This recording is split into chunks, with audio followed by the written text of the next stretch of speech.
It is a big task to identify and buy a good house. पर जैसे आप बोल रहे हो ये जो नियम है, ये जो रूल्स हैं, ये एक्चुअली बनाए किसने? वास्तुशास्त्र को अगर आपको समझना है तो सबसे पहले आपको ये समझना पड़ेगा कि आपका मकान जो है वो एक मानव शरीर है। But is it scientifically proven? Because ऐसा कहीं पर भी कोई डेटा या ऐसी चीजें नहीं है जो इसको साइंटिफिकली बैक करे।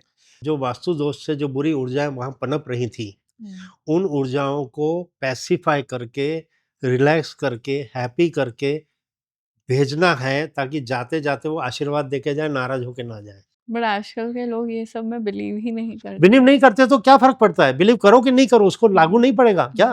तो मैं आपको कोई टिप दूं? क्या टिप दूं? ये घड़ी उतार दो, वास्तु तो दूर हो जाएगा, ऐसा टिप दूं? क्या दूं? There is nothing like a tip, it is a myth.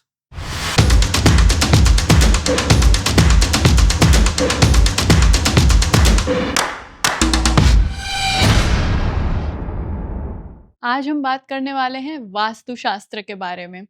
You know, every other Indian family believes in vastu जब भी वो अपना घर बना रहे हैं। Every other builder is selling their houses, their apartment, saying this is 100% vastu compliant. But वो 100% vastu compliant है कि नहीं है? और आपका घर एक्चुअली वास्तु के हिसाब से कैसा बना हुआ होना चाहिए? वास्तु आपकी लाइफ को कितना अफेक्ट करता है? एंड एक्चुअली वास्तु लॉजिकल या साइंटिफिक है कि नहीं? हम इन सारी चीज़ों के बारे में बात करने वाले हैं, so stay till the end. और आज हमारे साथ हैं Vastu expert Mahesh Gyani ji, who has an experience of 27 years in Vastu Shastra. So let's start. Gyani ji, welcome to Moms Unmuted. आपका बहुत बहुत स्वागत है। धन्यवाद। तो आप इतने सालों से वास्तु में कंसल्ट कर रहे हैं, आप थोड़ा-सा आपका इंट्रोडक्शन बताएँगे हमारे ऑडियंस के लिए कि आपको कितने साल हो गए और आप वास्तु में कैसे आए? मुझे 27 साल हो गया 27 साल। और मैं वास्तु में ऐसे आया कि मैं जब परेशान था, मेरा जब समय गर्दिश में था, मेरे सितारे गर्दिश में थे, तो मैं बहुत सारे ज्योतिषियों के पास जाता था कि बताइए मुझे मेरा समय कब आएगा, समय कब आएगा। तो उन दिनों फुर्सत में मैं उनके साथ बहुत समय निकालता था। तो उनके यहाँ बहुत सारे लोग आते थे, वो कुछ बताते थे, आते थे, बताते थे। पर मुझे ओवरऑल ये समझ में आया कि ज्योतिष शास्त्र के पास कई सारे सवालों के जवाब नहीं है। अच्छा। और मुझे ये भी समझ में आया कि कई सारी जो दुविधाएं हैं वो ग्रहों से नहीं हो सकती है। तो लगातार ये सवाल मन में उठ रहा था कि तो वो क्या ऐसी चीज़ है, वो कौन सा ऐसा फैक्टर है जो ह्यूमन बींग्स को अफेक्ट करता है, उनकी समस्याओं को पनपने देता है या उनकी समस्या उनके सामने आती है। तो वो खोज करते करते करते करते फिर मुझे वास्तुशास्त्र मेरे को नज़र में आया। फिर मैंने जब उसके डीप में थोड़ा गया तो मेरी समझ में आया कि ये तो कांच की तरह क्रिस्टल क्लियर है कि जब जब ऐसा होगा तब तब ऐसा होगा, जब जब मकान में ये व्यवस्था होगी तब तब वो ऐसी रिजल्ट देगा। अच्छा। तो ये बड़ा सरप्राइजिंग मेरे लिए होता गया और मैंने फिर जितनी रिसर्च की, फिर उस रिसर्च के बल पे फिर मैंने लोगों को फिर गाइड करना शुरू किया, इसकी प्रैक्टिस शुरू की। और आप नहीं मानोगे, बहुत ही वंडरफुल साइंस है, मैजिकल साइंस है। मतलब इतना इतना इम्पैक्टफुल है कि बात ही मत पूछो। बहुत बढ़िया। मैंने आपका इंस्टाग्राम चैनल, मैंने आपके सारे पेजेस देखे, आपका कंटेंट भी देखा और उसमें मैंने देखा कि लोग एक्चुअली आपको कितना पसंद करते हैं and they are so thankful कि आपने उनको हेल्प किया। इतने सारे पॉजिटिव मैसेजेस थे उस पे भी आप। हाँ, बहुत मेरे को बहुत प्यार करते हैं जो मेरे व्यूअर्स हैं। हम मेरे मेरे ऐसे बहुत ज़्यादा नहीं हैं, 1.5-2 लाख हैं, शायद पौने 2 लाख हैं। पर वो हम बोलते हैं ना, ऑर्गेनिकली किए हुए हैं। मतलब वो प्यार करने वाले लोग हैं। मतलब वो पैसा देके भी आजकल ले रहे हैं लोग, वो नहीं है कम से कम, तो मुझे खुशी है। अमेजिंग। अब जैसे आपने वास्तु की बात की, जब इंडिया में हम लोग घर बनाते हैं ना तो it's not about just architecture these days. मैं बिल्डर्स को भी देखती हूँ तो वो एडवर्टाइज करते हैं ये बोल के 100% वास्तु कंप्लायंट। पर सिंपल लैंग्वेज में अगर हम हमारी ऑडियंस को बताएं तो वास्तु एक्चुअली होता क्या है? ये प्रभु की दी हुई एक व्यवस्था है भवन निर्माण की। जैसे चिड़िया को बताया है कि चिड़िया को कहा है कि आपका घोंसला ऐसे ही बनेगा, लेकिन कबूतर का घोंसला कुछ अलग तरह से बनता है ना? फिर सांप का बिल ऐसे बनेगा। तो हर जीव को भवन निर्माण के नियम दिए हैं, उसी तरह से मानव जाति को भी भवन निर्माण के नियम दिए हैं कि आपकी रसोई यहाँ होगी, आपके मकान की फ्रेम ऐसी होगी, आप यहाँ सोएंगे, यहाँ खिड़की हो सकती है, यहाँ दरवाजे हो सकते हैं, यहाँ नहीं हो सकते हैं, ऐसी सारी व्यवस्था दी। तो शास्त्र जो है वो आपको भगवान ने दिया है कि सृष्टि बनी है 5 तत्व से, पृथ्वी जल अग्नि वायु आकाश। आपका जो शरीर बना है 5 तत्व से, पृथ्वी जल अग्नि वायु आकाश। तो आपका जो मकान है वो भी इन्हीं 5 तत्वों से बनता है। तो मकान, आप और सृष्टि, इसको अलाइन होना बहुत जरूरी है। तो अगर आपका मकान अलाइन नहीं है, उसमें कोई कमी आ गई है, तो वो जो कमी है, वो जो हैंडीकैप है, वो आपको लागू पड़ जाएगा। अच्छा। जैसे फर्ज कर लो कि आपके मकान में अग्नि कोना नहीं है, ठीक है, तो अग्नि कोना किस चीज का कारक है? अग्नि मतलब स्त्री, स्त्री मतलब अग्नि। तो अग्नि कोना चीज का वैभव का कारक है, अग्नि कोना सूक्ष्मता का कारक है कि हर काम को बारीकी से कैसे किया जा सकता है, सूक्ष्म रूप से अच्छा कैसे किया जा सकता है, वो शुक्र के पास है। क्योंकि अग्नि कोण में शुक्र भी है। शारीरिक सुख भी वही है, ग्लैमर भी वही है, ऐश्वर्य भी वही है। अब अग्नि कोना आपका कट गया, आप इस मकान में रहना है, पहले आपका अग्नि कोना सही था, अब आप इस मकान में रहना है, यहाँ कटा हुआ है। अब 6-7 साल के बाद आप क्या बोलोगे? मैंने चाय पीना छोड़ दी, मैंने ब्रांडेड कपड़े पहनना छोड़ दिया, अब मैं फ्लाइट में नहीं जाता हूँ, अब मैं फर्स्ट डे फर्स्ट शो नहीं देखता हूँ, वो सारी चीजें। तो जो पहले आप करते थे अब आप वो नहीं करते, ग्लैमर से आपका रिश्ता नाता कट गया, ठीक है, क्योंकि आपका अग्नि कोना कट गया।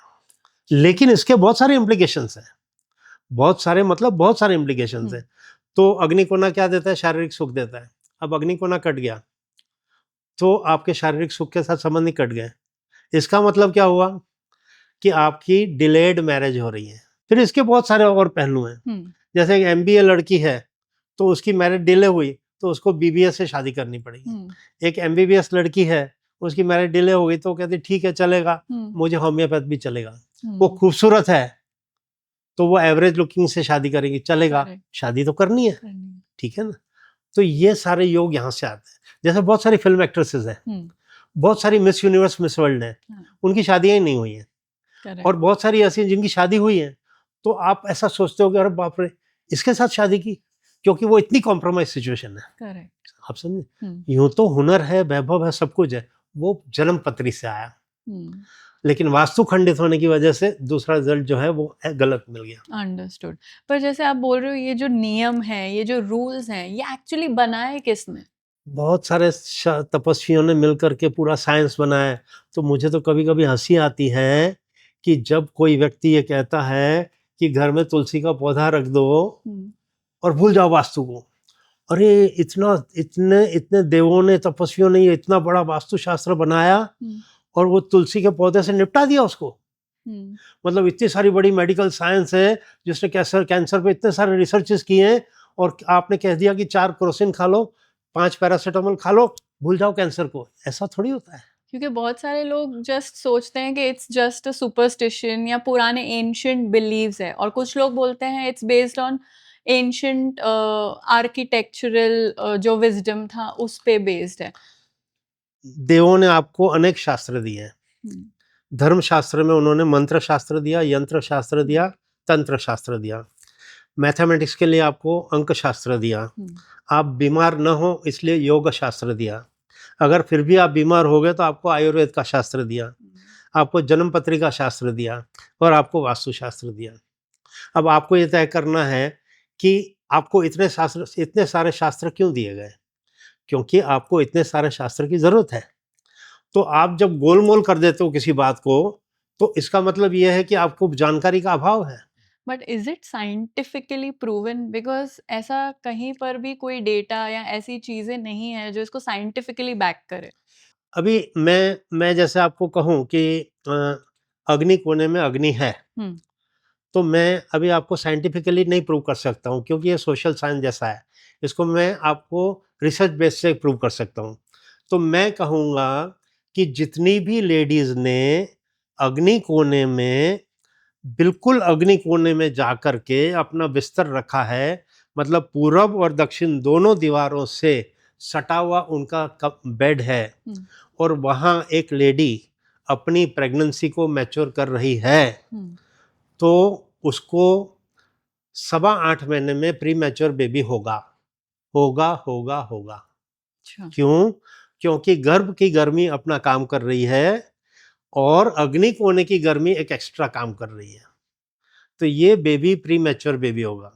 अच्छा, फिर दूसरा एक प्रमाण छोटा सा हो सकता है कि आप दो बेटों को अग्नि कोने में सुला रहे हैं, आप एज अ मदर आपकी कंप्लेन होगी कि अंदर जाते हैं रूम में और 10 मिनट में एक रोते हुए बाहर आता है, इतना झगड़ा करते की बात हो, क्योंकि वहां अग्नि का प्रमाण है। एक और एग्जांपल दूं, थोड़ा लंबा है। हम्म। बड़ौदा शहर में 1990 तक रायट्स बहुत होते थे, हिंदू मुस्लिम के राइट्स होते थे। हाँ मतलब मांडवी एमजी रोड पे एक साइकिल दूसरी साइकिल से टक्कर गई है और अगर हिंदू मुस्लिम की है तो 5 दुकानें जल जाती थी। हाँ तो लोग कहते थे कि फला फला व्यक्ति है, दंगे करवाता है, इसलिए होते हैं। अब 1990 के बाद कुछ ऐसा हुआ कि कारेली बाग की जमीनें जो थी वो पूरी पैक हो गई, मतलब वहां बिल्डरों ने पूरी जमीनें वहां बिल्डअप कंस्ट्रक्शन कर लिया।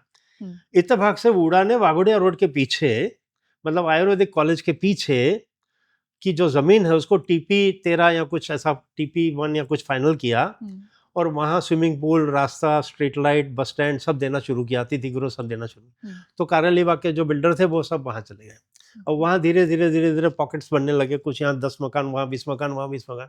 और 1990 के बाद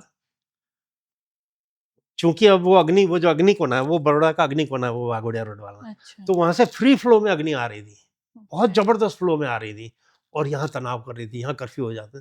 अब जब वहां मकान बनने लग गए तो 1990 के बाद में एक भी कर्फ्यू नहीं लगा, सिवाय गोधरा राइट के, गोधरा कांड के अलावा बड़ौदा में कोई राइट नहीं है, बड़ौदा में कोई कर्फ्यू नहीं है। ये कैसे हो सकता है, आप समझे?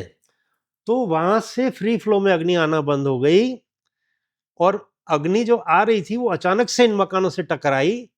तो एक बार ऐसा हुआ कि वाघोडिया विलेज में कर्फ्यू और राइट्स हुए थे। तो वो अग्नि के एनर्जी ने प्रमाण दिया कि मैं आगे अब नहीं जा पा रही हूँ और मैं यहाँ टकरा के वापस आई। जो वो वापस आई तो उसने वहां जाके किया, वो भी एक ही बार हुआ। अच्छा सो अग्नि कोने का प्रमाण इस तरह से दिया जा सकता है। तो ज्ञानी जी, जैसे अगर कोई भी आज नया घर लेने की सोच रहा है तो वो जो घर का प्लान है उसमें ऐसी कौन सी चीजें उसे देखनी चाहिए वास्तु के अकॉर्डिंग एंड देन डिसाइड करना चाहिए कि ये घर सही है? देखिए, सबसे पहले ये समझ लीजिए कि सबसे पहले हमारे पास जब कोई व्यक्ति भेजता है एक प्रॉपर्टी का नक्शा, तो हम कहते हैं कि इस पर नॉर्थ साइन लिखा हुआ होना चाहिए। फिर हम कहते हैं कि इसकी गूगल लोकेशन भेज दीजिए। तो हम वो जो नक्शा है, नक्शा देखते हैं और गूगल लोकेशन पे जा करके देखते हैं कि ये नॉर्थ जो वहाँ गूगल मैप पे दिख रहा है और यहाँ दिख रहा है वो सही है या नहीं। तो सबसे पहले तो ये चेक करना है कि 0 डिग्री नॉर्थ है, नहीं है तो वेरिएशन है तो कितना वेरिएशन है, नॉर्थ ईस्ट की तरफ घुमा हुआ है, नॉर्थ वेस्ट की तरफ घुमा हुआ है, कितना घुमा हुआ है। अगर 15 डिग्री से ज़्यादा घूमता है तो रीडिंग्स चेंज हो जाएंगी, आप समझे ना? तो आपका ईशान कहीं चला गया, अग्नि कहीं चला गया और नैऋत्य कहीं चला गया। तो ये देखना बहुत जरूरी। उसके बाद हम देखेंगे कि प्रवेश द्वार सही जगह की है नहीं, बेडरूम कहाँ है, किचन कहाँ है, बाथरूम्स कहाँ है। और आजकल जो बनाते हैं वो ऐसे बनाते हैं, वो स्क्वायर रेक्टेंगल नहीं बनाते। तो कौन सा कोना बढ़ रहा है, कौन सा कोना कट रहा है। फिर उनको पूछते हैं कि भाई आपके घर में कितने लोग हैं, तो कहेंगे हमारे घर में 3 लोग हैं या 4 लोग हैं, हम हस्बैंड वाइफ और 2 बेटियां। तो 2 बेटियां क्या उम्र है, तो बोला एक 16 साल की, एक 14 साल की। ठीक है, जब तक इस मकान में रहने जाएंगे तो ये 18 की और 14 की हो जाएंगी, 16 की। ओ तो इनका ब्याह आ जाएगा कुछ ही सालों में। तो इस घर में तो अग्नि कोना कट रहा है, इस घर में तो वायु कोना भी कट रहा है। तो वायु कोना क्रिएटिविटी का कोना है, मन और माँ का कोना है। अग्नि कोना शारीरिक सुख का कोना है, अग्नि कोना शादी का कोना है, अग्नि कोना एफिशिएंसी का, माइक्रो एफिशिएंसी का कोना। तो अब रहे कितने कमरे, तो बोला साहब एक साउथ वेस्ट में रह गया नैऋत्य का और एक ईशान में रह गया। तो ईशान में अगर बेटी सोएगी तो 28 साल तक उसका ब्याह नहीं होगा। ब्याह हो जाने के बाद उसका डाइवोर्स होने की संभावना 100% है। ठीक है, तो हम उसको कहेंगे ये फ्लैट बहुत अच्छा है लेकिन आपके काम का नहीं है, क्योंकि आपके फैमिली को सूट ही नहीं कर रहा है, क्योंकि आपके तो 2 बेटियां हैं। तो बेटियों को रहने वाले जो 2 कमरे चाहिए मुझे, एक अग्नि कोना और एक वायु कोना, वो इसमें मिल ही नहीं रहा है। अच्छा। आप समझे? तो बहुत सारे पहलू देखे जाते हैं। तो सिर्फ आप बोलोगे द्वार कहाँ पड़ा है, क्या हो रहा है ये? तो ज्ञानी जी, वास्तुशास्त्र एक्चुअली काम कैसे करता है? वास्तुशास्त्र को अगर आपको समझना है तो सबसे पहले आपको ये समझना पड़ेगा कि आपका मकान जो है हुँ, वो एक मानव शरीर है, ओके। ह्यूमन बॉडी है, ठीक है? जैसे डॉक्टर आपके शरीर के डॉक्टर हैं, मैं मकान का डॉक्टर हूँ, मैं फैक्ट्री का डॉक्टर हूँ। तो आपका जो प्लॉट है वो भी एक मानव शरीर है, ठीक अच्छा। है?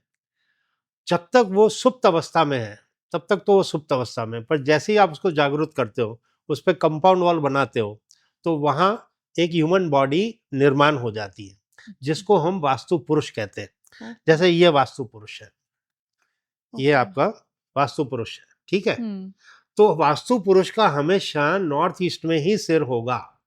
ये नॉर्थ, ये ईस्ट, उसका सिर कहाँ होगा? नॉर्थ ईस्ट, नॉर्थ ईस्ट में होगा। तो अब ये ओके। काम कैसे करता है? हुँ, फर्ज कर लो कि किसी के घर में सिर का जो हिस्सा है वो मिसिंग है। हुँ, जैसे ये रहा। जैसे ये। हुँ, अब आपके घर का ईशान कोना कटा हुआ है, हुँ, वास्तु पुरुष का सिर कटा हुआ है, नॉर्थ ईस्ट। नॉर्थ ईस्ट कटा हुआ है, और इसकी इम्प्लीकेशन ये होगी कि आपके सारे डिसीशंस जो आप लेते हैं वो सारे डिसीशंस गलत हो जाएंगे, क्योंकि डिसीजन लेने वाला सिर आपके पास है ही नहीं। और क्या होगा कि आजकल हम देख रहे हैं कि हर तीसरे चौथे आदमी को पैरालिसिस हो रहा है, हर तीसरे चौथे पांचवें आदमी को पार्किंसन हो रहा है, हर तीसरे चौथे पांचवें आदमी को कुछ ब्रेन स्ट्रोक हो रहा है। कोई ना कोई चीज हो रही है जो ब्रेन रिलेटेड है। हुँ, कम से कम माइग्रेन तो हो ही रहा है, ठीक है? तो ये बीमारियां अचानक से इतनी सारी कहाँ से आई हैं? ये सारी बीमारियां वास्तु दोष से आई हैं। हुँ, अगर आपके घर में नहीं है ईशान कोना, तो आप ये मान के चलें कि आपको ये सारी बीमारियां जो हेड रिलेटेड है उसमें से कोई एक आपके घर में किसी एक व्यक्ति को जरूर आएगा। तो ओके। प्रश्न ये होता है कि एक व्यक्ति को क्यों आता है? हुँ, तो ये जो वास्तु पुरुष है आपके घर में लेटे हुए हैं, औंधे लेटते हैं ये, और ये आपसे कहते हैं कि भाई मुझे पीड़ा हो रही है, मेरे शरीर को पीड़ा हो रही है, मेरा कुछ करो, मेरा कुछ करो, मेरा सिर नहीं है, मेरा सिर मिसिंग है। तो हुँ, वो कैसे बताएगा आपको? वो आपको बताएगा प्रॉब्लम्स प्रॉब्लम देगा। किसी एक व्यक्ति को देके। एक और उदाहरण दे दूं? हुँ, ये वास्तु पुरुष आपके घर में सोते हैं औंधे। अगर आपका दरवाजा, आपके घर का कोई भी दरवाजा हुँ, फर्श से अगर घिसता है, वो होता है ना 5 साल साल के बाद थोड़ा झोल खा हुँ, जाता है तो घिसता है, हुँ, फिर हम ध्यान नहीं देते, वो घिसते घिसते ही हम उसको यूज करते हैं, करेक्ट। है ना? वास्तु पुरुष की स्किन के ऊपर रैशेस आते हैं, आप समझे? हुँ, और घर में एक व्यक्ति को स्किन डिजीज देगा, अच्छा। वो बताएगा आपको कि मेरे स्किन की प्रॉब्लम आ रही है, मेरे रैशेस हो रहे हैं, खून निकल रहा है, आप कुछ कीजिए, बाप रे! ठीक है? तो आप ये समझ के चलिए कि आपके घर में अगर कोई कोना नहीं है, मिसिंग है, खंडित है, विकृत है, तो उसके इम्प्लीकेशंस तो रहेंगे। आपके घर के एक व्यक्ति को उस कोने की जो कैरेक्टर है, उस कोने की जो प्रॉपर्टीज है, वो इम्प्लीकेट करेगी, आपको उस कोने की अपाहिजता लागू पड़ जाएगी।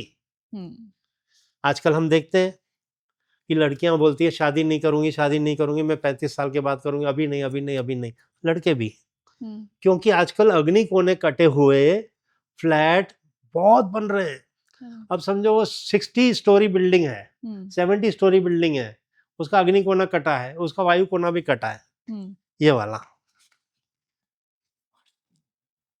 ये हो गया जी साउथ ईस्ट कोना कट हुँ, गया। साउथ ईस्ट कोना सेक्स लाइफ, वैभव, ऐश्वर्य, है ना, रिलेशनशिप। हुँ, ये हो गया वायु कोना, ठीक है? वायु कोना कौन सा है? मन का कोना, ठीक है? मन का कोना मतलब क्रिएटिविटी का कोना। तो आप माइंड में सोचते हो कि मुझे सेक्स होना, वो क्रिएटिविटी नहीं है। और अग्नि कोना कहता है कि परफॉर्म करो, वो परफॉर्मेंस भी नहीं है, हुँ, तो मुझे शादी नहीं करनी है। मैं लेट करूंगा, 35 साल में करूंगा। हम्म।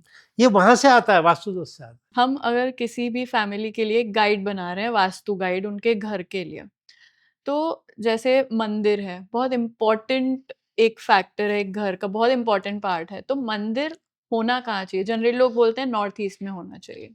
नॉर्थ ईस्ट में ही होना चाहिए, नॉर्थ ईस्ट में ईस्ट वॉल पे होना चाहिए। East wall. ठीक है, क्योंकि प्रभु परमात्मा जो है वो ईस्ट वेस्ट बैठते हैं। जब वो ईस्ट में बैठते हैं तो वो पश्चिम की दृष्टि करते हैं, जब वो पश्चिम में बैठते हैं तो वो पूरब की दृष्टि करते हैं। सिर्फ 2 देव ऐसे हैं जो उत्तर दक्षिण की दृष्टि करते हैं। जैसे हनुमान जी दक्षिण की दृष्टि करते हैं और गणेश भगवान जो है वो उत्तर की दृष्टि करते हैं। वो अच्छा। दक्षिण में बैठते हैं और उत्तर। इनके अपवाद रूप सारे देवी देवता ईस्ट वेस्ट बैठते हैं। तो आप चाहे तो ईशान कोने में, पूरब ईशान में आप रख सकते हैं, चाहे आप पश्चिम में रख सकते हैं, ओके। चाहे आप ब्रह्म में रख सकते हैं। तो घर के सेंटर में भी आप पूजा रूम रख सकते हैं, अच्छा। बट ईस्ट वेस्ट रखेंगे। और जैसे बहुत सारे लोग बोलते हैं मंदिर नीचे ही होना चाहिए, जैसे फ्लोर से अटैच्ड होना चाहिए, ऊपर नहीं होना चाहिए, ऐसा जरूरी है? अगर आप यंग हैं, आलती पालती मार के बैठ सकते हैं, तो 3 इंच का एक आसन दे करके हम्म। प्रभु परमात्मा को आप आसन दे के वहाँ बिठाइए। अगर आप बुजुर्ग हो गए हैं, आप नीचे नहीं बैठ सकते हैं, घुटनों के दर्द है, तो आप जैसे मैं सोफा पे बैठा हूँ इस लेवल पे बैठे, आपसे 9 इंच 11 इंच ऊपर प्रभु परमात्मा का स्थान है, तो मुझे नहीं लगता कि उसमें कोई दोष है। और जैसे बहुत सारे आज अपार्टमेंट्स छोटे हैं और ऐसे स्पेस नहीं होती है ज़्यादा, तो कुछ लोग क्या करते हैं किचन में ही एक छोटा सा मंदिर बना लिया, तो क्या वो ठीक है? आई थिंक मैं समझता हूँ कि हिंदुस्तान में बहुत सारे लोग एक ही कमरे में रहते हैं। हाँ। वही उनका बेडरूम है, वही उनका ड्राइंग रूम है, वही हाँ। डाइनिंग है, वही किचन है, यस। वही पूजा रूम है। तो मुझे नहीं लगता कि उसमें ऐसी प्रॉब्लम होनी चाहिए। लेकिन मैं आपको एक और पहलू बता दूं कि अगर आप शुक्र के कोने में पूजा को लेके जाते हैं, तो ज्योतिष शास्त्र का एक कथन है जिसमें ये कहते हैं कि गुरु शुक्र को अपना मित्र मानता है, शुक्र गुरु को अपना मित्र नहीं मानता है। तो गुरु अगर शुक्र के कोने में, अग्नि कोने में चला गया किचन में, तो गुरु बोलता है ठीक है मैं दोस्त के आया हूँ। लेकिन वहाँ जो शुक्र बैठा है उसको ये बात रास नहीं आ रही है कि मेरा दुश्मन यहाँ आके बैठा है, ऐसा है। तो शुक्र आपका डिस्टर्ब हो जाएगा, गुरु से कोई मतलब नहीं है। तो इसका मैं एक तजुर्बा दूं वास्तु में। हाँ। तो राजीव गांधी ने शुक्र को बोला कि मैं आपको इंडियन पीस कीपिंग फोर्स भेज रहा हूँ, आप को सहायता हो जाएगी, आप एलटीटी को सामना करने के लिए मेरी फोर्स भेजता हूँ। तो राजीव गांधी ने गुरु की हैसियत से शुक्र के दायरे में एक आईपीकेएफ भेजा, जो उसी शुक्र को पसंद नहीं आई बात। मतलब एलटीटी को ये बात पसंद नहीं आई कि राजीव गांधी ने किया, तो एलटीटी ने क्या किया, अपनी हिट लिस्ट में सबसे ऊपर राजीव गांधी को लिख दिया कि सबसे पहले तो हम इसको मारेंगे क्योंकि इसने हमारे विरुद्ध फोर्स भेजी है। ठीक है, तो जब गुरु शुक्र के पास गया मित्र भाव से, तो उसी शुक्र ने श्री पोरबंदूर में उसको ब्लास्ट से मरवा दिया। तो गुरु शुक्र को मित्र मानता है, शुक्र गुरु को मित्र नहीं मानता है। अच्छा। ये मैंने आपको एक वास्तु से लिंक करके दिखाया। ओके। और जैसे किचन की बात करें, किचन घर में कौन से डायरेक्शन में होना चाहिए? अग्नि में तो हम बताते ही हैं कि होना चाहिए। अग्नि में जब हो तो पूरब की दिशा में दृष्टि करके रसोई बनाएं। नहीं हो सकता है तो वायव्य की दिशा में आप, वायव्य में मतलब? नॉर्थ वेस्ट में आप जाइए। नॉर्थ वेस्ट में आपको पश्चिम की दिशा में बनाना है, रसोई करनी है। अग्नि कोने में जो भोजन बनता है वो सात्विक भोजन बनता है। वायव्य कोने में जो भोजन बनता है क्रिएटिव बनता है, स्वादिष्ट बनता है। ओके। और हर बार नई नई चीजें बनती है। और वायव्य कोने में अगर किचन होता है तो मेहमान आपके यहाँ बहुत आएंगे। अच्छा। पर मैंने ऐसे भी बहुत सुना है कि जैसे किचन अगर आपका अग्नि कोने में नहीं है या गलत डायरेक्शन में है, तो उससे घर में बहुत ज्यादा लड़ाइयाँ होती है।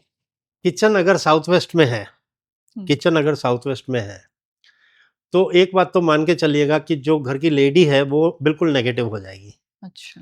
अब घर की लेडी अगर नेगेटिव हो गई तो आप भूल जाओ कि आपके घर में वातावरण अच्छा है, वो कभी नहीं हो सकता है। ठीक है। दूसरा यह है कि किचन अगर साउथ वेस्ट में है तो फाइनेंशियल स्टेबिलिटी कभी नहीं आएगी। ओके। तीसरा यह है कि जो आजकल हम देखते हैं यूट्रस रिमूव करने वाली बात, यूट्रस रिमूव करना जो है वो किचन के साउथ वेस्ट में होने से आता है। जब कभी भी एक स्त्री साउथ वेस्ट का किचन 15 साल तक इस्तेमाल करेगी तो 15वें साल उसको यूट्रस रिमूव करने का योग जरूर आएगा। जैसे हम लोग बोलते हैं स्लीपिंग डायरेक्शन, जैसे हमको साउथ की तरफ सर करके सोना चाहिए, मैंने ये सुना है। तो क्या ये सही है? बेड कौन सी डायरेक्शन में होना चाहिए और हमारा बेडरूम कौन सी डायरेक्शन में होना चाहिए? जो घर का मुख्य कमाऊ व्यक्ति है हम्म, उसका बेडरूम तो साउथ वेस्ट में ही होगा साउथ वेस्ट। और उसका सिराना होगा साउथ में। ओके, ये बोलते हैं वो अर्थ के मैग्नेटिक फील्ड के हिसाब से होता है। अगर नहीं पॉसिबल है किसी वजह से तो head in the west. Okay, लेकिन सारी दुनिया के वास्तुशास्त्री कहते हैं कि head in the east is second best. Please please please आप हेड इन द ईस्ट नहीं रखना, हेड इन द वेस्ट ही रखना। मैं आपको बता दूं, जब आप घर से बाहर निकलते हैं तो आपका मुख होता है सूरज की तरफ, सूरज आपको देखते हैं। आप शादी की वेदी में बैठते हैं तो आप ईस्ट की तरफ बैठते हैं, आपका मुख सूरज की तरफ, सूरज आपकी तरफ। आप पढ़ाई करते हैं तो ईस्ट फेसिंग पढ़ते हैं। आप नदी में जब जाते हैं स्नान करते हैं तो अर्घ चढ़ाते हैं तो सूरज की तरफ चढ़ाते हैं, सूरज आपको देखते हैं, आप सूरज को देखते हैं। लेकिन जब आप सिराना ईस्ट में करके सोते हैं तो आप सूरज को नहीं देख रहे हैं, उसको बैक आप शनि आपको देख रहे हैं, शनि आपको इन्फ्लुएंस कर रहे हैं। ठीक है, तो अगर शनि आपको इन्फ्लुएंस करेंगे तो आप धीमी गति के हो जाएंगे, क्योंकि शनि धीमी गति से चलने वाले देव हैं। 1.5 साल लगता है मंगल को सूर्य का चक्कर लगाने में और शनि को लगता है 30 साल। आप सोचो कितना धीमे चलते होंगे। तो आपका जीवन धीमा हो जाएगा, हर काम आपका 36 साल के बाद होगा। हो रहा है, कर रहे हैं, हो जाएगा वाली बात हो जाएगी, है ना। प्रगति भी यूं धीरे धीरे धीरे धीरे, उन दुर्गति भी धीरे धीरे धीरे। आपको मजा ही नहीं आएगा जीने में, आलस आलस आलस रह जाएगा आपके पास। और जैसे बोलते हैं मिरर्स को अपने बेडरूम में रखना या बेड के सामने रखना गलत माना जाता है, क्या वो सही है? जो बेड होता है उसके इस तरफ और सामने मिरर नहीं होना चाहिए, नहीं होना चाहिए, नहीं।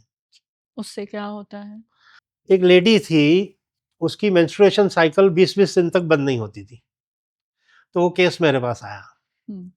तो जब मैं उनके घर गया देखने के लिए तो मैंने कहा कि आप ये जो मिरर है आपका, उसके बेड के सामने मिरर था, बिल्कुल टांगों के सामने, और उसकी स्लीपिंग हैबिट भी बहुत गलत थी, वो ऐसे पाँव चौड़े करके सोती थी। तो उसको मैंने कहा कि भाई यहाँ पर्दा लगा दो। बोले पर्दा, तो मैंने कहा जब लगेगा तब लगेगा, अभी तो फिलहाल तो एक पेपर चिपका दो इस पे, इसको बंद कर दो। फिर मैंने कहा आप मेरे को बताना कि कैसे कैसे क्या चेंज है? इसकी इन्फ्लुएंस होती है। फिर धीरे धीरे धीरे धीरे उसकी साइकिल नॉर्मल हो गई। एक व्यक्ति था जिसके पाँव के इस डायरेक्शन में कहीं मिरर था, तो उसको कोई चोट लगी थी तो वो पस निकलता था, तो कई डॉक्टर बदलने के बावजूद वो पस बंद नहीं होता था। तो मैंने उसको यूं ही पूछा, उसने नहीं बताया कि मिरर है, उसने बोला मेरी ये प्रॉब्लम है।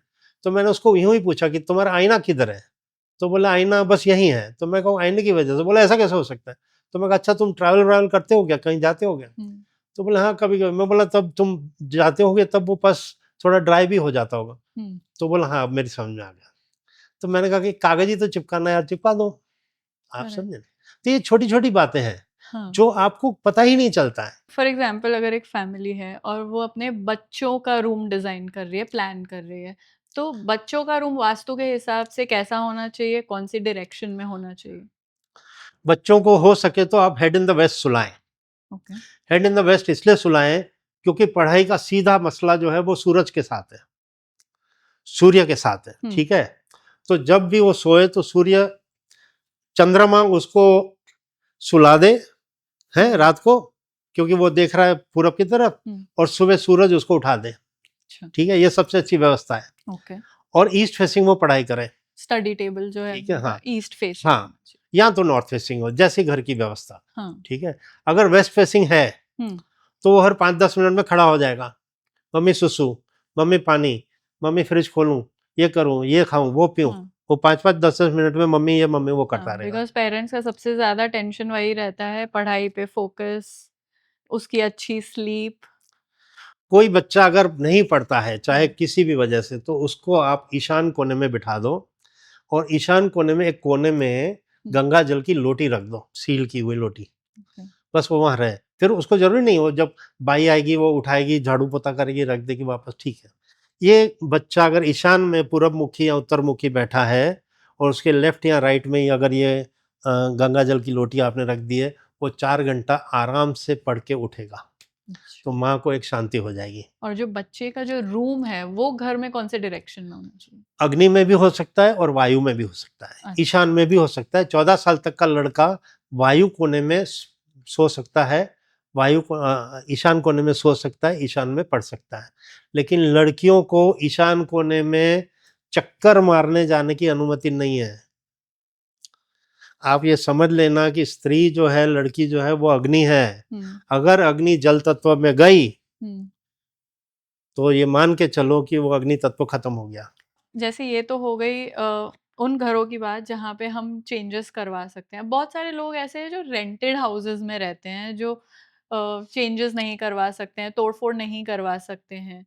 तो वो लोग कैसे अपने वास्तु दोष को दूर कर सकते हैं? चेंज कर दो घर। अच्छा। ज्ञानी जी से सलाह लो और दूसरा मकान सिलेक्ट करवाओ ज्ञानी जी से, और उस मकान में रहने जाओ और प्रगति के रास्ते पर चले जाओ। अभी जैसे आपने मुझे बताया कि ये सारे जो इश्यूज़ हैं इनको वास्तु दोष बोलते हैं। तो हम लोग थोड़ी बात कर सकते हैं कि वास्तु दोष क्या होते हैं एंड उनकी रेमेडीज़ कैसे होती हैं? जैसे मैंने बताया कि it's a long extensive exercise. हाँ। तो एक होता है कि वास्तु दोष दूर करना, हुँ। ठीक है।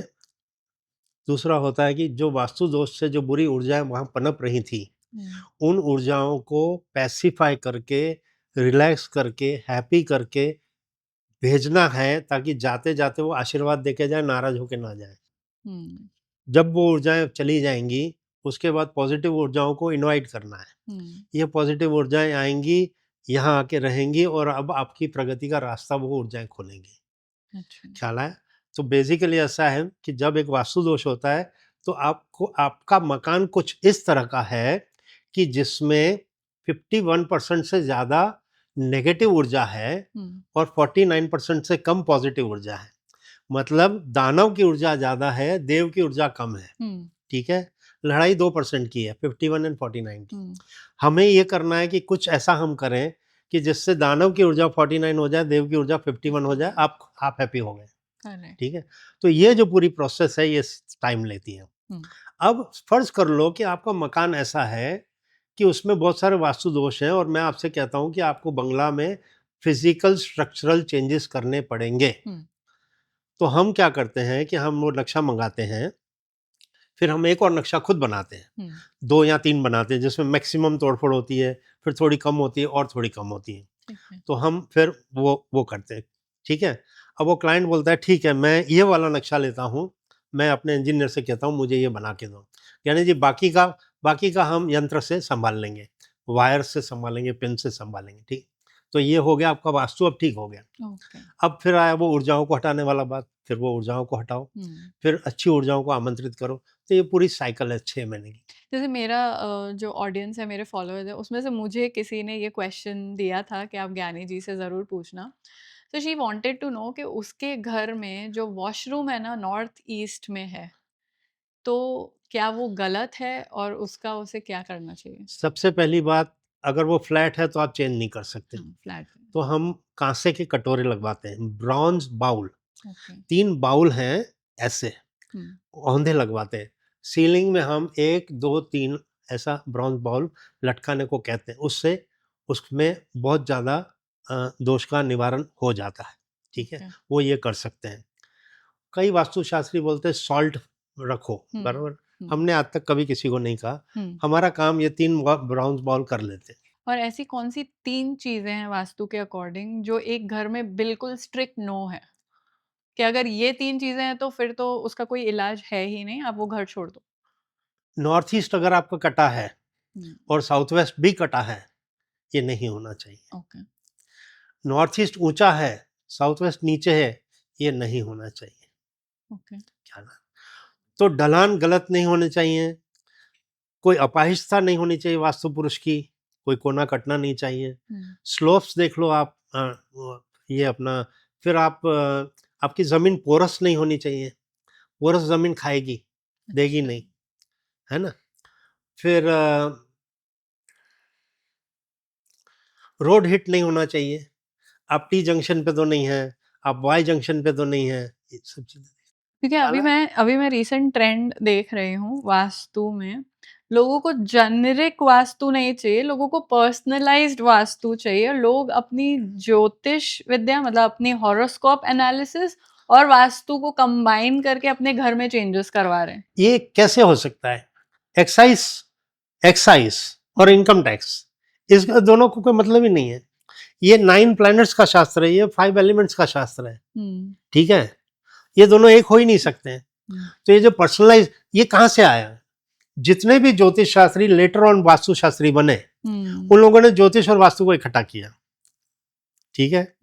आज से 15 साल पहले जब वास्तु का प्रचार नहीं था तो ज्योतिष ही करते थे। अब वास्तु का प्रचार हो गया तो क्या कहते हैं, ज्योतिष और वास्तु सिक्के के दो पहलू। तो पहले क्या था, पहले आधा काम करते थे। जब वास्तु का नहीं किसी को ज्ञान था तब क्या करते थे, पहले आधा काम करते थे। नहीं, तो ये क्या, ये मैं बताऊं आपको, ज्योतिष शास्त्र जो है वो किस चीज का शास्त्र है, ये तो पहले समझना पड़ेगा ना। तो वो 9 प्लैनेट्स का शास्त्र है। आपका जन्म इस वक्त हुआ था, इस समय इस नक्षत्र में हुआ था, और आपकी भविष्यवाणी की जाती है कि आपके ये दिन, ये साल अच्छे हैं, ये एवरेज है, ये बुरे हैं, आपकी लव मैरिज है, अरेंज मैरिज है, आपके लिए दिशा अच्छी है, दिशा खराब है, आपको बच्चे इतने होंगे, आप नौकरी करोगे, आप बिजनेस करोगे, आपको इतने रोग हो सकते हैं, नहीं हो सकते हैं, है ना। ये ब्रीफ आपकी लाइफ की ज्योतिष शास्त्र प्लानिंग, ठीक है। अब ये तो हो गया। अब आप आज 50 साल के हैं, आज आप कष्ट में हैं, ठीक है, तो 50 साल पहले जो इस नक्षत्र में आपका जन्म हुआ था उसका आज आप क्या कर लोगे? आज आपके नक्षत्र इस तरह चल रहे हैं, आप आज क्या कर लोगे? आपके हाथ में नहीं है, क्योंकि वो एवरी मिली सेकंड वो चलते रहते हैं, आपके हाथ में कुछ भी नहीं है। पर मैं आपसे कहूँ, आप जिस सोफा पे बैठी है साउथ फेसिंग है, चलो ना सोनिया वहां बैठते हैं, हम नॉर्थ फेसिंग शूटिंग करते हैं, हाँ। आप कर सकते हैं? कर सकते हैं, ठीक है, ये आपके हाथ में। आपके पानी की टंकी गलत जगह है, आपको चेंज करने को कहूँ कर सकते हैं आप बहुत कुछ कर सकते हैं मकान को रिलेटेड। जन्म पत्री को चेंज करने के लिए आपको मरना पड़ेगा, ठीक है, वास्तु चेंज करने के लिए आपको सिर्फ मकान चेंज करना पड़ेगा, तो ये करो ना, आप समझ रहे हैं। तो देयर इज नथिंग लाइक ज्योतिष एंड वास्तु टुगेदर। वास्तु के हिसाब से मैंने बहुत सुना है कि ये पेंटिंग आप घर में लगाओ तो इससे आपको बेनिफिट होगा, जैसे 7 हॉर्सेस हो गए, राइजिंग सन हो गया, वाटरफॉल पेंटिंग हो गई। Are these actually helpful? These are symbols, okay. and symbols can be very good and very disastrous. अच्छा। Oh yes, क्या लाया, मतलब अगर आपके घर में एक पेंटिंग है, वो एक लड़की झाड़ के नीचे बैठी है, उदास है, वो ट्रेन जा रही है और उसमें लिखा है तुम कब आओगे, उस घर में शादियां नहीं होती है। सीरियसली? जैसे आपने अभी पहले बोला, अगर आप 350 की चीज लाके बोलो कि ये मुझे खुशी देगा, तो ये मुझे दुख कैसे दे सकता है? ये बताता हूँ मैं आपको, सिंबॉलिक मेडिटेशन है वो, ठीक है। अभी सिंबल कितने पड़े हैं आपके घर में? बहुत सारे सिंबल पड़े हुए हैं। अब आपके घर में उसी लड़की के घर में एक पेंटिंग है जिसमें जो लड़की है उसकी चोटी दिखाई गई है, उसका फेस नहीं दिखा रहे, वो एक और सिंबल हो गया जो इसका है। फिर एक के घर में हम गए, उसके घर में सिंबल है ऐसे 2 हाथ है, सिर्फ हड्डी है, पंजा, ठीक है। वैसे बहुत सारे वो भी पड़े होते हैं स्ट्रक्चर। तो ये क्या है? ये तो डेड बॉडी का, ये तो स्केलेटन है ना। But they believe it's a symbol of love. तो ये कितने सारे ऐसे सिंबल हैं जो, ठीक है, लेकिन मैंने आपको उसमें ये कहा था कि ये जो 3 सिंबल है ये आपके घर में खुशी और सुख, आप क्या सोचते हो? इतना आसान है? किसके पास है खुशी, किसके पास सुख है? आज तो किसी के पास नहीं है। नहीं होता है ऐसा नहीं होता है। फिर आता है क्वेश्चन की 7 हॉर्सेस। हमने 7 हॉर्सेस का प्रचार नहीं किया है, आप समझो। मैं ऐसा मानता हूं, हॉर्स का काम क्या है मालूम है? दौड़ो भागो, जंग लड़ो, दौड़ो भागो, मेहनत मेहनत मेहनत। मैं तो सबसे कहता हूं कि हाथी लगाओ घर में। अच्छा। गज केसरी योग, जन्म पत्री में ज्योतिष में एक योग बनता है जिसको बोलते हैं गज केसरी योग। अश्व केसरी योग नहीं है, घोड़े का कोई योग नहीं है। तो गज केसरी योग वाले कौन से लोग होते हैं? जो सुबह कुछ मांगे शाम को हाजिर। बट फिर ऐसा नहीं हो जाएगा कि elephants are very slow, they are lazy, they are fat, तो वो असर नहीं आएगा हमारे? they are gigantic, they are gorgeous, they are graceful, but then they are rich. तो गणपति भगवान को घर में मत रखना फिर। but then this is like Ganpati को घर में मत रखना। बट ये फिर पर्सपेक्टिव की बात हो जाती है कि how you look at that person या एनिमल। ऐसा है, आपने घोड़े, अभी तो बहुत सारे लोग घोड़े रख रहे हैं। हाँ। घोड़ा हार्डवर्क का निशान है। जिन्होंने भी घोड़ा लगाया है वो उनका वर्क बढ़ जाएगा, काम बढ़ जाएगा, ठीक है, अच्छा है। लेकिन बैठे बैठे अगर आप बोलो कि मैं सुबह कुछ सोचूं और शाम को हाजिर, शाम को कुछ सोचूं और सुबह हाजिर, अगर वो चाहिए तो आपको हाथी लगाने चाहिए, और वो योग सबसे अच्छा है। तो आपके पर्दे में हाथी होना चाहिए, आपके बेडशीट में हाथी होना चाहिए, तो पिलो कवर में भी आ जाएगा, आपके कुशन्स में हाथी होना चाहिए, आपके घर के बाहर हाथी हो सकते हैं, घर के अंदर हाथी हो सकते हैं। आप जितने हाथी रखोगे उतना आपका गज केसरी योग बनता जाएगा। जैसे वास्तु की बात करें, घर में ऐसा कोई कॉर्नर होता है विच रिप्रेजेंट्स वेल्थ, फाइनेंसेस, एंड उस कोने में हमें कौन सी चीजें रखनी चाहिए जिससे फाइनेंस इंक्रीज हो सके? पुराने ज़माने में कुबेर का जो पद होता था नॉर्थ में, वहीं पे गड्ढा करके तिजोरी रखी जाती थी, और सारा साल का खर्चा निकालने के बाद जो बच जाता था उसको गोल्ड के या सिल्वर के रूप में ला करके फिर वो उस गड्ढे में डालते थे, और कुबेर भगवान से प्रार्थना करते थे, प्रभु हमेशा डालने का योग आए, निकालने का कभी योग ना आए, और आप इसकी रखेवाली करना, क्योंकि कुबेर जो है वो धन के रखेवाल है। आप समझे ना, धन देने वाले नहीं, वो धन के रखेवाल है। धन देने वाली तो माँ ही है। खैर, पर अगर आपके घर में आपकी तिजोरी है जो साउथ फेसिंग है तो ना रखें, तिजोरी अगर वेस्ट फेसिंग है तो ना रखें, क्योंकि बहुत धीमी गति से धन आएगा। तो आप बेस्ट जो है वो नॉर्थ फेसिंग तिजोरी रखें, मतलब साउथ की दिशा में तिजोरी रखें, नॉर्थ को फेस करें। अब वो नहीं संभव है तो ईस्ट की तरफ भले फेस करें, चलेगा, बट साउथ और वेस्ट में फेस ना करें। एंड मैंने बहुत सारे लोगों को ऐसे सुना है कि मैं बहुत मेहनत करता हूँ, मैं बहुत चैरिटी करता हूँ, मैं सारे अच्छे काम करता हूँ, बट फिर भी मुझे सक्सेस नहीं मिल रहा है, मुझे ग्रोथ नहीं मिल रही है। आप नॉर्थ ईस्ट में सो रहे हैं तो आप भूल जाओ कि कभी आपकी ग्रोथ होगी। अगर आपके पास नॉर्थ ईस्ट का बेडरूम है, एज अ बेडरूम में आप रह रहे हैं, या आप बिजनेस ऑफिस अपनी वर्क प्लेस में अगर आप नॉर्थ ईस्ट में हैं, तो you will be taken for granted. North east में सोने वाले व्यक्ति और नॉर्थ ईस्ट में बैठने वाले व्यक्ति को कोई कंसीडर ही नहीं करता, वो बैकग्राउंड में ही रहते हैं। मतलब नॉर्थ ईस्ट वाले बच्चों को मतलब समझो कि मैं किसी के यहाँ विजिट करने गया, और उसका एक बेटा नॉर्थ ईस्ट में सोता है, और मैं विजिट करने गया तो अरे अरे बेटा देखो ना, जरा ज्ञानी जी आए, जरा चाय बोलो ना। मतलब वो सीईओ का बेटा है, मतलब कंपनी के मालिक का बेटा है, काम क्या कर रहा है, चाय बोलो, देखो ना चाय बोलो ना। वो सबके काम ही क्योंकि उसका फादर उससे ज्यादा बड़ा काम उसको देता ही नहीं है, उसको he is taken for granted कि ये इससे ज्यादा बड़ा काम नहीं कर सकता है। आप समझे? तो जैसे मैंने किसी से कहा कि यार मेरे को अहमदाबाद जाना, चलता है क्या? अरे यार मैं थोड़ा बिजी हूँ। दूसरे को बोला अरे चलता है क्या? अरे यार मैं तो आज बाहर गया हूँ। तो एक काम करना, उसको ले जाना, ठीक है। तो वो उसको मतलब कौन, जो नॉर्थ ईस्ट में सोता है उसकी नाम आया, क्या है, वो बोलता है मैं आऊँगा ज़रूर, लेकिन गाड़ी मेरी होगी यार, मेरे को तो अपनी गाड़ी में कंफर्ट लगता है। तो गाड़ी भी उसकी, पेट्रोल भी उसका, समय भी उसका, ड्राइव भी वो कर रहा है, और मेरे को अहमदाबाद लेके वापस ले आ रहा है, और मेरे पास थैंक यू कहने का समय नहीं है उसको। ये नॉर्थ ईस्ट वालों के हाल है।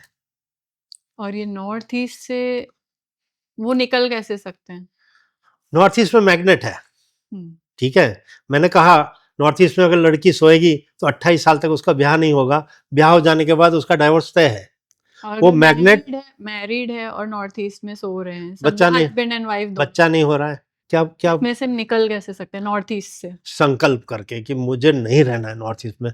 तो आप जैसे चले गए वायु में, चले गए अग्नि में, ठीक है, तो अब वो रूम आपको बुलाएगा, आपको यहाँ नींद नहीं आएगी, आपको छटपटाहट होगी, आपको लगेगा मेरे को मज़ा नहीं आ रहा है, चलो यार मैं जाऊँ। तो वो संकल्प करना है कि नहीं, मुझे 21 दिन तक भले नींद नहीं आए पर मैं उस कमरे में नहीं जाऊँगा, फिर वो नॉर्मल हो जाएगा। अब जैसे बहुत सारे घरों में, बंगलोज में पानी की टंकी होती है, बोलते हैं वाटर टैंक, वो उसका वास्तु कैसा होना चाहिए और वो कैसे अफेक्ट करता है हमारी लाइफ को? मैं किस्सा सुनाता हूँ। हाँ। तो किसी के घर में गया तो मैं वहाँ बैठा था, तो बैठे थे, तो मैंने एक राउंड लगा लिया, उनके साउथ वेस्ट में पानी की टंकी थी, तो मैंने यूं ही कह दिया कि आप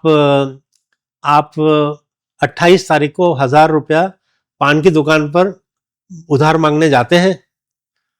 तो वो अपनी वाइफ को देखने लगा, तो मैं कहा मेरे से कोई बहुत बड़ी गलती हो गई। तो बोलता है हाँ आपको कैसे मालूम? तो एक तो सिगरेट का पैकेट और एस्ट्रे पड़ा था, तो वो तो स्मोकर है, तो पान की दुकान पे तो जाता ही होगा।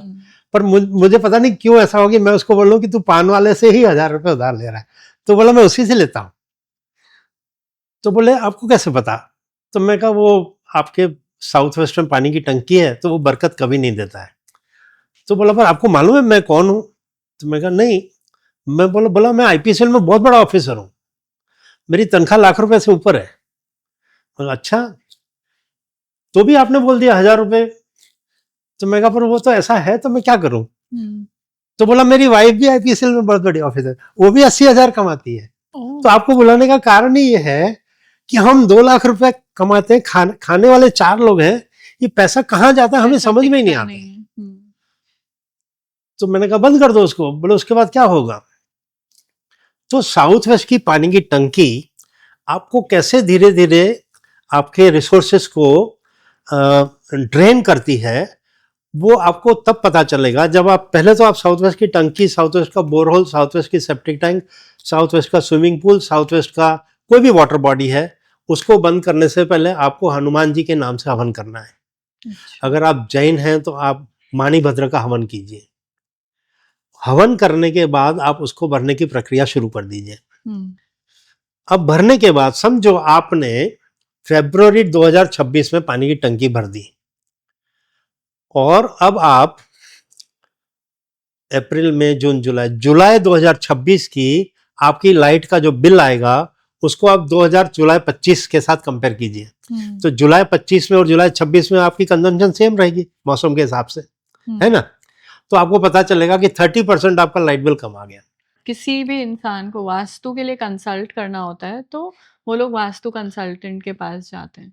तो मैंने बहुत सारे वास्तु कंसल्टेंट्स ऐसे देखे हैं जो फियर मॉन्गरिंग करते हैं कि ये ऐसे नहीं होगा तो ऐसे हो जाएगा, आपकी लाइफ ऐसे हो जाएगी। डर बिकता है, बिल्कुल। तो डर बेचेगा वो। कैसे पता चले कि he is the right person? तो आपको मैं एक बहुत अच्छा उपाय देता हूँ। आप ज्ञानी जी के YouTube पे जाकर के वास्तु के वीडियो सारे देख लीजिए, तो आपको ये पता चल जाएगा कि जो वास्तुशास्त्री आपके घर आया है उसके पास इतना ज्ञान नहीं है जितना आपके पास है। अच्छा। ठीक है, तो वो आपको कभी भी चीट नहीं करेगा। जैसे हम कहते हैं ना कि भाई हमारे यहाँ वॉशिंग मशीन रिपेयर करने कोई आया तो उसने कहा ये खराब है, ये खराब है, ये खराब है, 5-7 हज़ार लगेगा, तो हमें नहीं पता होता, हम दे देते हैं, ठीक है कि नहीं? पर अगर हम गूगल पे जाकर के देखते हैं तो पता चलता है कि वो पार्ट खराब हो ही नहीं सकता, उसको कुछ नहीं हो, उसको सर्विस करना है, लगा दो, चालू हो जाएगा। तो आपके पास प्रायर इन्फॉर्मेशन होना चाहिए जब भी आप कभी कंसल्टेंट को अपॉइंट करें। हमको डॉक्टर्स बहुत सारी मेडिसिन लिख के देते हैं तो हम तुरंत गूगल पे जाते हैं ना चेक करने के लिए ये जो मेडिसिन है ये इन लाइन है कि नहीं है। Correct. तो हमारे पास वो इन्फॉर्मेशन है तो हमें कोई चीट नहीं। तो आपके पास वास्तु की इन्फॉर्मेशन तो होनी चाहिए ना, तो वो इन्फॉर्मेशन आपको वहां से मिल जाएगी। तो जो मेन एंट्री गेट होता है घर का, वो कौन सी डायरेक्शन में होना चाहिए? नॉर्थ में हो तो तीसरे चौथे पांचवें छठे सातवें पद में हो, ईस्ट में हो तीसरे चौथे पांचवें छठे पद में हो, साउथ में एक ही पद दिया है। शास्त्र कभी ये नहीं कहता कि ये दिशा अच्छी है, दिशा खराब है। शास्त्र कहता है ये पद अच्छा है, ये पद खराब है। शास्त्र दक्षिण के पद को, दक्षिण को, दिशा को खराब नहीं कहता है, पद अच्छा है। तो आपको अग्नि कोने से नैऋत्य कोने तक जो लेंथ है उसको 9 से डिवाइड करना है। अग्नि कोने से 1 और नैऋत्य कोने में 9, उसकी मार्किंग करो। जो चौथा पद है वो आपका ऐसा पद है कि वो आपको इतना काम देगा, इतना दाम देगा, इतना पैसा देगा कि बात मत पूछो। मेरे हिसाब से उत्तर पूर्व से भी ज्यादा बेहतर वो दक्षिण का वो पद है। लोग दक्षिण से डरते, इंफॉर्मेशन नहीं है इसके लिए। लेकिन दक्षिण से डरना भी वाजिब है क्योंकि 9 में से 8 पद खराब है, तो ज्यादातर लोगों को 8 मिलते हैं तो दुखी हो जाते हैं। तो कौन सा डायरेक्शन है जो बिल्कुल ही नहीं होना चाहिए? South west. राहु, अगर आपने साउथ वेस्ट में प्रवेश द्वार दिया है, चाहे गेट चाहे दरवाजा, डोर, तो आप लिटरली राहु महाराज से कह रहे हैं कि राहु महाराज हमारे घर में आइए, हमने आप ही का दरवाजा खोल के रखा है। तो राहु महाराज कहते हैं भाई मत खोलो इसको, ये खोलोगे तो मैं आऊंगा, ठीक है, मैं आऊंगा, वो प्रॉब्लम नहीं है। प्रॉब्लम ये है कि जिस परमात्मा ने मुझे बनाया है उसने मुझे दुर्गति देने के लिए बनाया है। तो मैं जब आपके घर में आऊंगा तो मैं सिर्फ दुर्गति ही दूंगा, प्रगति नहीं दूंगा। तो वो सबसे खराब द्वार जो है वो साउथ वेस्ट का राहु महाराज का द्वार है। ओके। और जो ब्रह्म स्थान की हम बात कर रहे थे, सेंटर ऑफ द हाउस, उसका कितना इम्पोर्टेंस होता है? आपके शरीर में नाखून का कितना इंपॉर्टेंस है? मैं उसको कुछ आपको चोट आ जाए तो कितनी पीड़ा होगी आपको, आप समझे? आपका मकान एक मानव शरीर है, नाखून का भी इंपॉर्टेंस है। हाँ। ब्रह्मस्थान तो बहुत बड़ा है, ठीक है, वो पेट है, उस पर वजन नहीं आना चाहिए। ठीक है। And on the closing note, अगर जो भी व्यूअर्स आज ये एपिसोड देख रहे हैं बट वो कुछ चेंजेस फॉर एग्जांपल नहीं कर सकते हैं घर में, तो ऐसी कोई एक वास्तु हैबिट जो हर कोई फॉर्म कर सकता है and which can be very helpful in their life? आप घर में गंगा जल छिड़के, तांबे का लोटा लीजिए, अशोका ट्री के 2 पत्ते लीजिए, उसमें गंगा जल भर के उसको छिड़काव कीजिए, ये कर सकते हैं आप। आप घर की जो चौखट है, उस चौखट को आप पंचामृत से साफ करें, not every day, may be once in 15 days. Ganga जल आज छांटा तो कल कपूर का धूप कीजिए, ठीक है, आप उसको क्लीन करिए। फिर आप कर सकते हैं कि हनुमान जी के मंदिर जाएं और हनुमान जी के मंदिर जाकर के वहां से उनके चरणों से थोड़ा सिंदूर ले आएं और घर के बाहर जो आपकी फ्रेम है उस पर 5 तिलक कर सकते हैं आप, ठीक है। और धूप तो करते ही रहिए, मतलब वो तो अच्छा है। एक काम और कर सकते हैं कि जैसे आपका दरवाजा है और इस लेवल पे ये लेवल पर आप एक थोड़ा सा कुछ अगरबत्ती का स्टैंड लगा दीजिए, 2 अगरबत्ती शाम को संध्या को वहाँ कीजिए, घर के बाहर की तरफ, ठीक है। तो ये सब आप कर सकते हैं और इससे आपका घर जो है वो, उसको क्लीनिंग बोलते हैं हम। तो जैसे हम दिन में 2 बार नहाते हैं तो हमारा शरीर साफ होता है, तो पुराने ज़माने में घरों में हवन रेगुलर होते थे तो घर साफ रहता था। अब हम नहीं करते, पूजा पाठ भी नहीं करते, तो हमारा घर साफ ही नहीं होता है। तो घर को साफ रखने के लिए कपूर जलाना, गंगा जल छिड़कना, पंचामृत से चौखट साफ करना, ये सब बहुत ज़रूरी है। तो ये आप कर सकते हैं। धूप जलाओ पूरे घर में, ये भी आप कर सकते हैं। अमेजिंग, आई थिंक ये बहुत ज़्यादा हेल्पफुल था हमारे ऑडियंस के लिए। Thank you so much. Thank you thank you so much for watching this episode till the and. अगर आपको ये एपिसोड थोड़ा भी हेल्पफुल लगा, please share it with somebody जो अपना घर बना रहे हैं, नया घर लेने वाले हैं, या किसी को कोई वास्तु प्रॉब्लम्स फेस कर रहे हैं। And do not forget to like, comment and subscribe. Bye bye.